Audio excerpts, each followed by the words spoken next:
Shalom saudara pendengar saudara rohani yang dikasihi Tuhan Yesus Kristus. Selamat datang di renungan rohani malam hari ini. Selamat malam, saya berdoa agar saudara sehat selalu. Semoga Roh Kudus hadir di tengah kita saat ini. Sebelum kita mulai renungan malam ini, marilah kita bersama-sama berdoa. Bapa kami yang di surga, Bapa di dalam nama Tuhan Yesus Kristus, kami sungguh mengucap syukur, ya Tuhan, oleh karena Engkau sangat baik buat kami. Engkau ada bersama kami dan menopang hidup kami di siang hari dan di malam hari. Engkau ada bersama-sama dan menyertai kami. Tuhan, kami memuji dan bersyukur kepadamu pada malam hari ini, kami masih bisa berkumpul di rumah kami yang kecil ini. Tuhan, saat ini kami hendak mendengarkan firman-Mu. Berilah pengetahuan dan bimbinglah hamba-Mu ini agar apa yang Engkau firmankan dapat bekerja sesuai kehendak-Mu. Buat kami jemaat-Mu, bukalah hati dan pikiran kami untuk mendengar dan menerima firman-Mu. Kiranya firman-Mu ini dapat menjadi berkat bagi kami. Berbicaralah Tuhan, kami sudah siap menerima firman-Mu. Di dalam nama Tuhan Yesus Kristus kami berdoa dan mengucap syukur. Amin. Sahabat saudara rohani, pembacaan ayat emas Alkitab renungan kita malam hari ini. Nats pilihan kita adalah, celakalah para gembala yang membiarkan kambing domba gembalaanku hilang dan terserak. Tertulis dalam kitab Yeremia 23 ayat 1. Kata kunci renungan pada malam ini adalah menjadi tidak disukai. Dan bacaan kita pada malam ini terambil dari kitab Yeremia 23 ayat 16 sampai dengan ayat 23. Beginilah firman Tuhan semesta alam, janganlah dengarkan perkataan para nabi yang bernubuat kepada kamu. Mereka hanya memberi harapan yang sia-sia kepadamu, dan hanya mengungkapkan penglihatan rekaan hatinya sendiri. Bukan apa yang datang dari mulut Tuhan, mereka selalu berkata kepada orang-orang yang menista firman Tuhan, kamu akan selamat, dan kepada setiap orang yang mengikuti kedegilan hatinya mereka berkata, malapetaka tidak akan menimpa kamu. Sebab siapakah yang hadir dalam dewan musyawarah Tuhan, sehingga ia memperhatikan dan mendengar firman-Nya? Siapakah yang memperhatikan firman-Nya dan mendengarnya?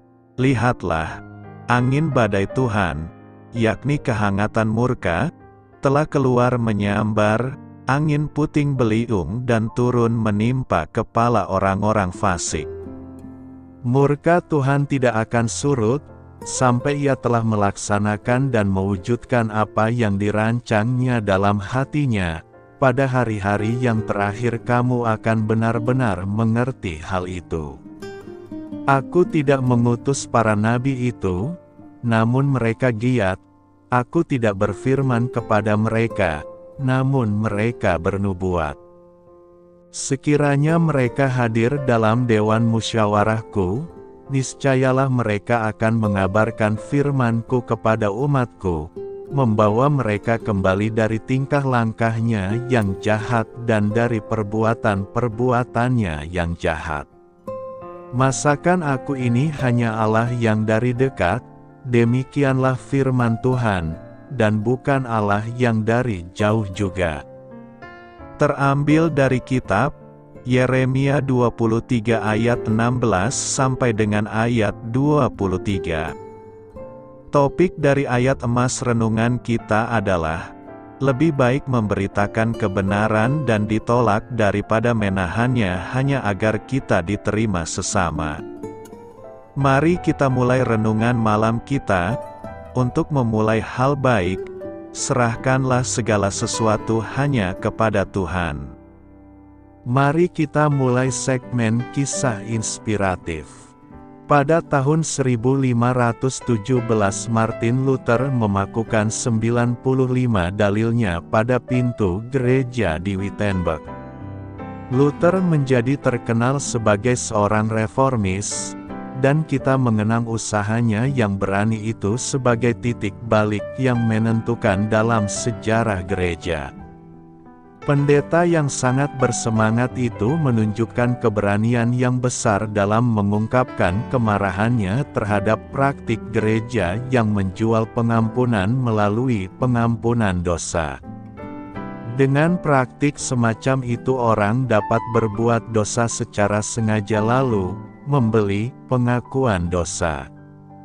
Hasrat Luther untuk menghentikan praktik ini menjadikannya tidak disukai oleh otoritas religius pada zamannya. Kenyataannya, upayanya itu justru menimbulkan serangkaian upaya pihak lawan untuk membungkamnya. Lama sebelum Luther, Nabi Yeremia merasakan kuasa firman Allah dalam hatinya, seperti api yang menyala-nyala, terkurung dalam tulang-tulangku. Aku berlelah-lelah untuk menahannya, tetapi aku tidak sanggup. Yeremia dan Luther tidak membiarkan kebenaran Allah dicemarkan. Hidup bagi Allah tidak hanya berkaitan dengan anugerah dan pengampunan, namun berkaitan juga dengan keberanian untuk berpihak pada kebenaran. Memegang firman Allah dalam hati tidak selalu menghadirkan perasaan yang menyenangkan dan hangat. Kadang-kadang kebenarannya menjadi api yang menyala, yang membuat kita menantang kerusakan yang terjadi meskipun untuk hal itu kita mungkin akan mendapat serangan dari pihak lain. Tidak ada yang tersembunyi bagi Tuhan. Yeremia 23 ayat 24 berkata, "Sekiranya ada seseorang menyembunyikan diri dalam tempat persembunyian, masakan aku tidak melihat dia?" Demikianlah firman Tuhan. Tidakkah aku memenuhi langit dan bumi? Demikianlah firman Tuhan. Nas hari ini hendak memperingatkan kita bahwa kita tidak bisa menyembunyikan diri dari Allah. Kita tidak mungkin menghindari atau memperdayai Allah. Segala sesuatu yang kita lakukan terlihat olehnya. Namun, kita dikuatkan ketika tahu bahwa tidak ada tempat bagi kita di langit atau di muka bumi ini yang lepas dari perhatian Bapa kita di surga. Allah menyertai kita bahkan ketika kita merasa sendirian. Kemanapun kita melangkah hari ini, kiranya kesadaran akan kebenaran itu menghibur hati dan menguatkan kita untuk tetap taat pada firman-Nya. Allah memperhatikan kita sepenuhnya. Kita masih ingat dengan permainan petak umpat. Permainan ini adalah jenis permainan mencari dan bersembunyi yang bisa dilakukan minimal 2 orang di dalam rumah atau di luar rumah. Ada yang lucu dalam permainan ini, yakni ketika kita bermain sama anak kita, lalu kita kena giliran, anak kita bersembunyi, ia masuk dalam kamar lalu muka menghadap ke tembok dan berkata, "Sudah papi." Artinya, kita sudah bisa mencarinya. Anak kita beranggapan apabila mukanya tidak terlihat atau ia tidak melihat kita maka itu artinya ia sudah bersembunyi. Dan kita pun berpura-pura tidak melihatnya agar ia merasa senang bahwa kita tidak menemukannya. Tingkah laku yang lucu bukan? Ya, itulah namanya tingkah laku anak-anak. Tingkah laku seperti ini tidak hanya didominasi oleh anak-anak saja. Orang dewasa pun bisa melakukan hal yang sama, lucu seperti anak-anak. Inilah kelakuan nabi dan iman yang melakukan kejahatan termasuk di rumah Tuhan. Mereka melakukannya seperti tertulis dalam Yeremia 23 ayat 11 berkata, Sungguh, baik nabi maupun imam berlaku fasik, di rumahku pun juga aku mendapati kejahatan mereka. Demikianlah firman Tuhan. Mereka bernubuat palsu, seolah-olah nubutan mereka memang berasal dari Tuhan datangnya, padahal semua itu datang dari rekaan hati mereka sendiri. Dan nubutan mereka hanya memberi pengharapan sia-sia. Mereka berkata kepada orang-orang yang menista firman Tuhan, "Kamu akan selamat." Dan kepada setiap orang yang mengikuti kedegilan hatinya mereka berkata, "Malapetaka tidak akan menimpa kamu." Para nabi beranggapan Tuhan tidak mendengar ketika mereka bernubuat palsu demi nama Tuhan dengan mengatakan, "Aku telah bermimpi, aku telah bermimpi." Para nabi palsu beranggapan Tuhan tidak maha hadir, maha tahu, maha melihat sehingga mereka seenak-enaknya melakukan dosa. Itulah sebabnya Tuhan berkata, "Masakan aku ini hanya Allah yang dari dekat, demikianlah firman Tuhan, dan bukan Allah dari jauh. Sekiranya ada seseorang menyembunyikan diri dalam tempat persembunyian, masakan aku tidak melihat dia? Demikianlah firman Tuhan. Tidakkah aku memenuhi langit dan bumi?" Demikianlah firman Tuhan. Ingat, dalam hal kejahatan, dosa, keinginan jahat atau keinginan lainnya, kita tidak bisa bermain petak umpet dengan Tuhan, sebab Tuhan maha hadir, maha tahu, maha melihat. Ketika kita tergoda ingin melakukan apa yang bertentangan dengan kehendak Tuhan, ingatlah bahwa Tuhan sedang mengawasi kita. Mata Tuhan menjelajah seluruh bumi. Allah tidak hanya Allah dari dekat, Allah dari jauh, Allah yang memenuhi langit dan bumi, tetapi Dia juga Allah yang diam dalam diri kita. Mari kita taat dengan suara Tuhan yang berbicara dari dalam diri kita.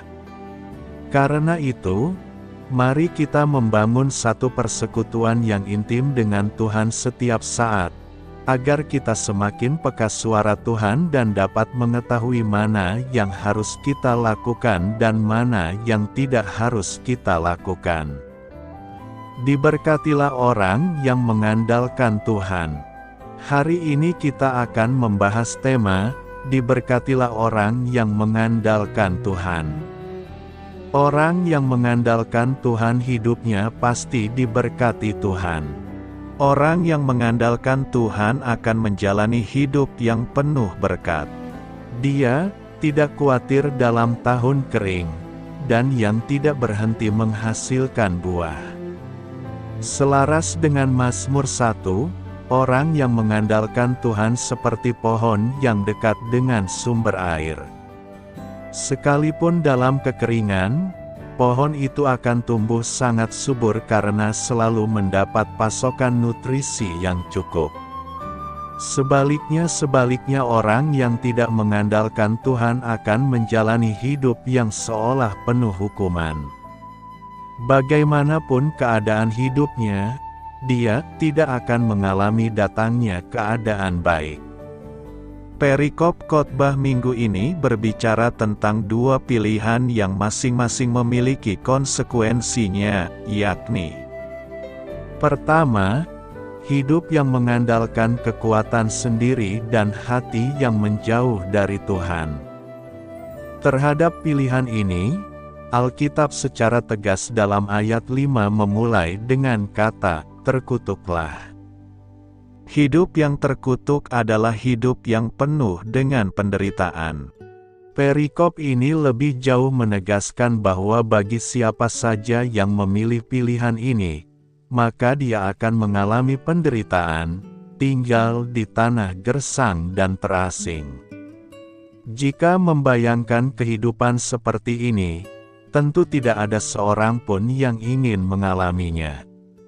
Namun tanpa disadari, sesungguhnya banyak orang Kristen yang memilih pilihan ini. Jika orang Kristen memilih kehidupan menjadi terkutuk, maka konsekuensinya adalah mereka akan melakukan hal-hal sebagai berikut. Mereka mengandalkan manusia dan kekuatan sendiri. Artinya adalah lebih confident, lebih yakin, lebih merasa aman, lebih percaya dan lebih mempercayakan dirinya sepenuhnya hanya kepada kekuatan manusia, yaitu mengandalkan pikiran, pendapat, prinsip-prinsip dan cara-cara manusia. Hati mereka menjauh daripada Tuhan. Arti kata, hatinya menjauh, dalam bahasa Ibrani adalah, cuer, artinya hatinya memberontak kepada Tuhan. Hatinya meninggalkan Tuhan dan hatinya semakin menjauhi daripada Tuhan, sehingga semakin lama semakin tidak peka lagi dengan firman Tuhan. Hati mereka licik. Arti kata hatinya licik atau akop, artinya adalah dalam diri manusia Tuhan melihat banyak kemunafikan, suka bohong, tidak jujur, suka menipu, curang, culas, palsu, sombong, ingin menonjol, suka membanggakan diri dan seperti orang yang berjalan di luar jalur kebenaran. Hati mereka membatu. Arti kata hatinya membatu atau anas, artinya adalah dalam diri manusia Tuhan melihat hatinya keras, jahat, keji, gusar dan sulit untuk disembuhkan, sehingga pribadinya menjadi lemah, rapuh, murung dan sedih. Biasanya orang yang seperti ini adalah orang yang tidak pernah bersyukur dan mudah putus asa. Kedua, hidup mengandalkan Tuhan. Arti kata mengandalkan Tuhan dalam bahasa Ibrani adalah batah, artinya adalah lebih confident, lebih yakin, lebih merasa aman, lebih percaya dan lebih mempercayakan dirinya sepenuhnya hanya kepada Tuhan. Perikop kita saat ini menyatakan juga dengan tegas bahwa, diberkatilah orang yang mengandalkan Tuhan, yang menaruh harapannya pada Tuhan. Ini pilihan yang bertolak belakang dengan pilihan pertama dan konsekuensinya juga bertolak belakang. Pilihan pertama mendatangkan kutuk, namun pilihan kedua ini akan mendatangkan berkat. Lebih jauh perikop ini menjelaskan berkat seperti apa yang diberikan oleh Tuhan, bahwa bagi siapapun yang hidup mengandalkan Tuhan maka ia akan seperti pohon yang ditanam di tepi batang air. Artinya hidupnya tak akan berkekurangan karena dia akan selalu dekat dengan batang air, dekat dengan sumber kehidupan. Dalam pilihan hidup mengandalkan Tuhan, maka seseorang tidak akan mengalami kekeringan dan tidak akan berhenti menghasilkan buah. Jika kita hidup mengandalkan Tuhan maka konsekuensi yang akan kita terima adalah kita hidup seperti pohon yang ditanam di tepi aliran air. Artinya kita menjadi pribadi yang selalu melekat kepada Tuhan dan kepada firman Tuhan, sehingga yang menjadi sumber kehidupan kita adalah firman Tuhan, yang menjadi pegangan kita adalah firman Tuhan dan kita hanya percaya kepada apa yang dikatakan oleh firman Tuhan, sebab air menggambarkan firman Tuhan dan Yesus adalah air kehidupan. Kehidupan kita seperti merambatkan akar-akarnya ke tepi batang air. Artinya kehidupan kita berakar sangat kuat, memiliki pondasi dan dasar yang sangat kuat hanya kepada firman Tuhan, sehingga segala aspek kehidupan kita hanya didasari dan ditopang oleh firman Tuhan. Kehidupan kita tidak mengalami panas terik. Artinya adalah ketika kita menghadapi kesulitan, tantangan dan masalah kehidupan, kita tetap teguh, tidak mengeluh dan tidak mudah menyerah, karena selalu mengalami penyertaan dan perlindungan yang dari Tuhan. Kehidupan kita seperti daun yang tetap hijau. Artinya orang melihat kehidupan kita adalah kehidupan yang indah, yang menyenangkan dan yang penuh sukacita. Jadi gambarannya seperti orang yang sedang melihat pohon yang rimbun, yang hijau dan yang indah, sehingga kehidupan kita menjadi berkat dan memuliakan Tuhan. Kehidupan kita tidak khawatir dalam tahun kering. Artinya kita selalu percaya akan janji Tuhan dan jaminan Tuhan, sehingga kita menjadi pribadi yang senantiasa bersyukur dan bersukacita, sebab kita percaya bahwa pengharapan di dalam Tuhan tidak pernah mengecewakan. Kehidupan kita tidak berhenti menghasilkan buah. Artinya kehidupan kita menghasilkan buah karakter yang benar, yang penuh kasih, yang penuh damai sejahtera, yang selalu bersyukur dan bersukacita, sehingga kita menjadi pribadi yang produktif, kreatif, bermultiplikasi dan mengalami buah-buah keberhasilan dalam segala aspek kehidupan kita. Pertanyaan kita sekarang adalah bagaimana caranya untuk mengandalkan Tuhan. Pertama, jangan pernah menggantikan sumber daya rohani dengan sumber daya duniawi. Paulus, yang paham beratnya medan pertempuran orang beriman, menasihati jemaat Efesus untuk mengenakan seluruh perlengkapan senjata Allah. Di tengah tekanan batin akibat pelayanan yang begitu berat, ada 5 doa Yeremia yang berbentuk puisi tercatat dalam kitab ini. Itulah rahasia kekuatannya. Orang yang menggunakan sumber daya rohani tidak akan bisa dikalahkan oleh keadaan. Hal ini sesuai dengan teladan Tuhan Yesus. Malam sebelum disalib, dia bukan sibuk mengatur siasat, tetapi sibuk berdoa. Hasilnya, dia pun mendapatkan kekuatan ilahi untuk menggenapi misinya. Kedua, berusahalah semaksimal mungkin, tetapi serahkanlah hasilnya pada Tuhan. Mengandalkan Tuhan bukan berarti meniadakan usaha, namun berusaha dengan cara pandang bahwa Tuhanlah yang berdaulat. Walaupun menyampaikan pesan Tuhan dengan tekun, hanya 2 orang yang tercatat bertobat dalam kitab Yeremia.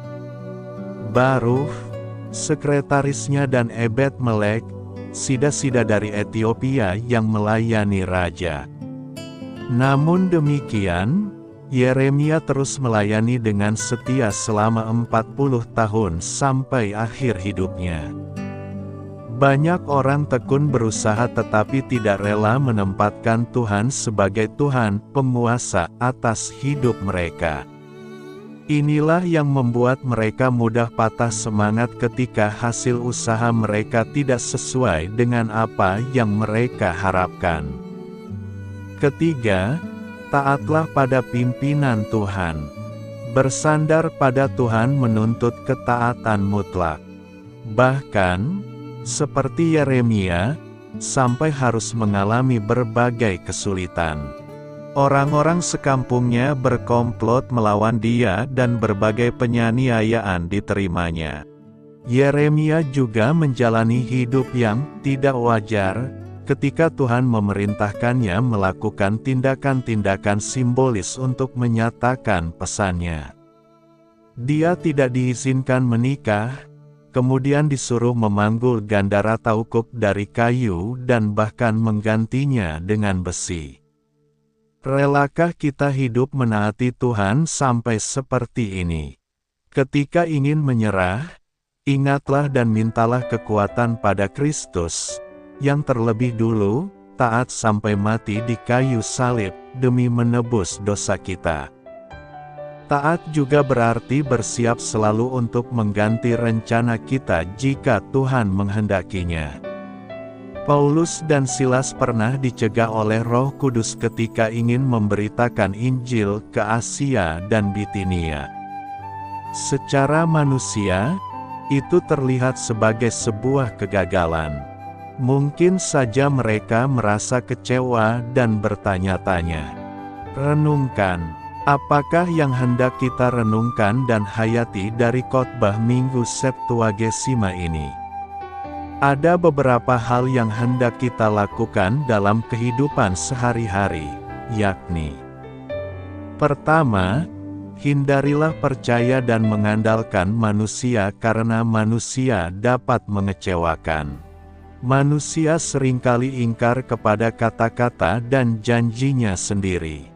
Ada begitu banyak orang yang dengan mudah mengucapkan janji-janji manis, namun semudah mengucapkan janji, semudah itu pula janji itu terlupakan. Mungkin kita juga adalah salah satu dari orang yang sering mengingkari janji kita kepada sesama. Selain manusia dapat mengecewakan, manusia juga memiliki kemampuan yang terbatas. Ada pula kenyataan orang yang berjanji kepada kita ingin sekali menepati janjinya, tetapi keadaannya tidak memungkinkan untuk menepati janji itu karena keterbatasannya. Kedua, kita harus mengandalkan Tuhan dalam semua perjalanan hidup kita. Jika kita mengandalkan Tuhan, maka Dia selalu menepati janjinya. Dia tidak pernah mengingkari janjinya. Tuhan adalah pribadi yang maha kuasa. Tidak ada yang dapat membatasi kuasa-Nya untuk menolong kita. Tuhan dapat memberikan pertolongan meski seberat apapun masalah kita, kapanpun dan dimanapun kita perlu pertolongan-Nya. Tuhan adalah pribadi yang dapat diandalkan. Karena itu marilah kita menjadi pribadi yang mengandalkan Tuhan di sepanjang hidup kita. Apakah firman Tuhan itu? Orakel adalah pesan ilahi. Yeremia 23 menggunakan frase firman Tuhan pada beberapa kesempatan di NKJV dan NASB tahun 1995. Konteksnya mencakup pernyataan penghakiman atas pemimpin tertentu Israel yang menghancurkan dan mencerai-beraikan domba Tuhan dan pengumuman tentang kedatangan Mesias yang akan menyelamatkan manusia dan memimpin bangsa menuju keselamatan dan keamanan. Dalam pasal yang sama, Tuhan juga mendakwa nabi-nabi palsu karena salah menyampaikan firman Tuhan. Mereka tidak diutus oleh Tuhan tetapi bernubuat oleh Baal dan menyesatkan Israel. Mereka mencemari seluruh negeri, dan mereka akan dihakimi. Tuhan selalu hadir. Nabi-nabi palsu ini menipu manusia, namun mereka tidak dapat menipu Allah. Tuhan tidak mengutus mereka, dan mereka tidak memberikan manfaat apapun bagi Israel. Saat Tuhan mengumumkan kesalahan dan penghakiman yang akan datang terhadap nabi-nabi palsu, Dia merujuk pada firman Tuhan sebanyak 6 kali. Istilah orakel secara harafiah mengacu pada beban atau beban, sebuah pesan penting yang penting. Dalam hal ini beban atau beban adalah milik Tuhan. Istilah ini menunjukkan pesan kenabian yang sangat penting yang diungkapkan langsung oleh Tuhan. Dalam Yeremia 23 ayat 33, beberapa orang mempertanyakan apa firman Tuhan itu, dan mereka diberitahu bahwa Dia akan meninggalkan mereka. Jadi, siapapun yang menyampaikan firman Tuhan sedang memberikan nubuatan palsu dan akan dihakimi. Orang-orang tidak lagi mengingat firman Tuhan yang sebenarnya karena mereka telah memutarbalikkan firman-Nya dan memutarbalikkan pesan-Nya. Tuhan mengulangi 3 kali dalam Yeremia 23 ayat 34 sampai dengan 38 bahwa mereka tidak boleh mengaku memiliki perkataan Tuhan. Jelas dari keenam rujukan pada firman Tuhan dalam Yeremia 23 ini bahwa Allah menganggap serius firman-Nya dan Dia tidak akan menoleransi penyalahgunaan atau penafsiran yang keliru atas apa yang telah Dia katakan. Paulus mengingatkan para pembacanya bahwa seluruh kitab suci, penulisan yang ditugaskan oleh Allah, sebenarnya diilhami oleh Allah. Petrus menjelaskan bahwa Roh Kudus menggerakkan manusia yang berbicara atas nama Allah. Petrus menambahkan bahwa tidak ada nubuat dalam kitab suci yang dapat ditafsirkan sendiri. Karena Tuhan adalah penulis kitab suci, pembaca harus berusaha memahami apa yang ingin Dia sampaikan dan tidak salah menafsirkan firman-Nya. Peramal Tuhan harus dianggap serius pada zaman Yeremia, dan firman Allah yang diwahyukan juga tidak kalah pentingnya pada masa kini. Paulus menasihati Timotius agar rajin mempelajari firman dan menggunakannya dengan benar agar ia tidak mendapat malu. Tidak ada kata lain yang begitu berharga. Firman Tuhan itu unik. Ia menggenapi persis apa yang Dia ingin capai, dan bertahan selama-lamanya.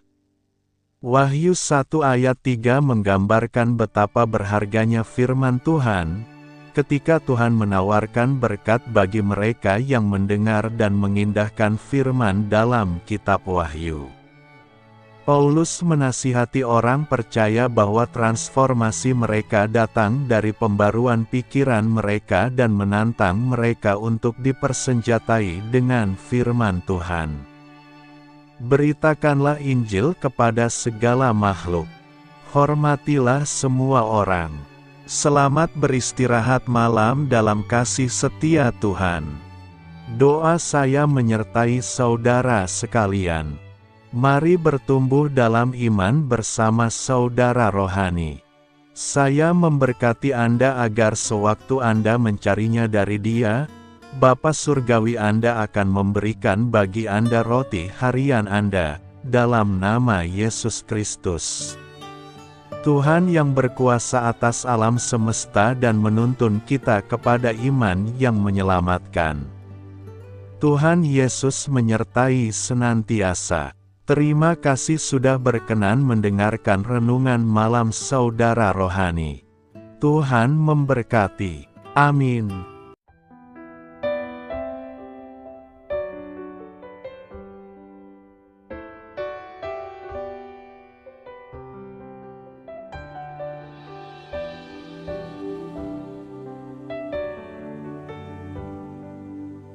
Marilah kita renungkan, sahabat saudara rohani, demikianlah renungan firman Tuhan malam hari ini. Semoga menjadi berkat di dalam hidup kita dan menjadikan kita pribadi yang lebih baik. Sebelum kita beristirahat pada malam hari ini, marilah kita berdoa. Bapa kami yang di surga, Bapa di dalam nama Tuhan Yesus Kristus, kami sungguh mengucap syukur, ya Tuhan, oleh karena Engkau sangat baik buat kami. Engkau ada bersama kami dan menopang hidup kami di siang hari dan di malam hari. Engkau ada bersama-sama dan menyertai kami, ya Tuhan Yesus. Kami mengucap syukur untuk firman-Mu, ya Tuhan, yang memberikan kami kekuatan dan menyadarkan kami bahwa kami tidak perlu takut dengan gelap dan malam. Sebab Tuhan, Engkau ada bersama kami. Engkau melindungi kami dan menjadi perisai bagi kami hamba-Mu berdoa saat ini. Tuhan, untuk setiap pendengar renungan ini yang mengalami ketakutan, kecemasan, kegelisahan, pada situasi gelap dan malam hari di dalam nama Tuhan Yesus Kristus. Kuasa Tuhan melepaskan mereka dari segala ikatan roh-roh ketakutan yang mengikat mereka saat ini. Tuhan melepaskan setiap anak-anak-Mu dari segala rasa takut dan kecemasan. Di dalam nama Tuhan Yesus segala kuasa-kuasa roh jahat, kuasa setan iblis yang mengganggu anak-anak-Mu, ya Tuhan, tolong hancurkan dan halaukan dengan kuasa-Mu. Dalam nama Tuhan Yesus Kristus, berkati setiap kami anak-anak-Mu, ya Tuhan, dan lindungilah kami aman di dalam Engkau. Ya Tuhan, penuhilah setiap hati kami dengan keberanian, damai sejahtera, dan sukacita serta ketenangan yang dari Tuhan. Berkati kami di malam hari ini, saat kami tidur dan beristirahat. Kuasa-Mu, ya Tuhan, menaungi setiap kami, memberkati dan melindungi kami. Bangunkanlah kami kembali besok pagi dengan kekuatan yang baru, tubuh yang sehat diberkati Tuhan, dan berkat-berkat yang baru Tuhan sediakan bagi kami. Terima kasih, ya Tuhan, kami sungguh mengucap syukur untuk firman-Mu yang menguatkan kami. Dalam nama Tuhan Yesus Kristus Juru Selamat kami, Bapa kami yang baik, kami mengucap syukur dan berdoa haleluya. Amin. Biarlah firman Tuhan menjadi pengingat untuk kita semua, bahwa tuntunan dari Roh Kudus akan selalu memberi jalan keluar bagi setiap permasalahan hidup kita, dan memberi kedamaian di hati kita. Amin. Sampai jumpa di renungan malam saudara rohani berikutnya.